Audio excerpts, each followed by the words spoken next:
اطلاق الصفيره ما بيترددش اطلاقا، ولكن المخالفه واضحه معانا بالعاده واضحه صريحه. ضربه جزاء هيتفضلها صاحب القميص رقم 20 فارس الشناوي. فارس الشناوي في مواجهه عبد الرحمن الشناوي. شيكا شيكا شيكا فارس الشناوي شيكا عبد الرحمن الشناوي وجها لوجه. يا ترى فارس يحمل البسمه والفرحه الاولى عايده شيكا، في شباب بقول لك عايده شيكا. هو شيكا أن عبد الرحمن لا وقف فارس بثالث فيه والصدفة رياضية عالية إلى اللاعب الثالث حسابها لفارس. فارس الشناوي يا ترى هيعمل ايه فارس في مواجهة عبد الرحمن الشناوي؟ فارس حكم المباراة بيطلب من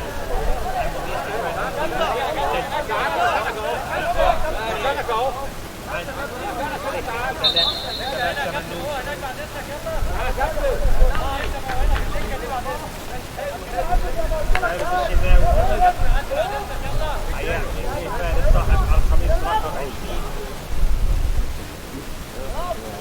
فارس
مركز شباب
معناتها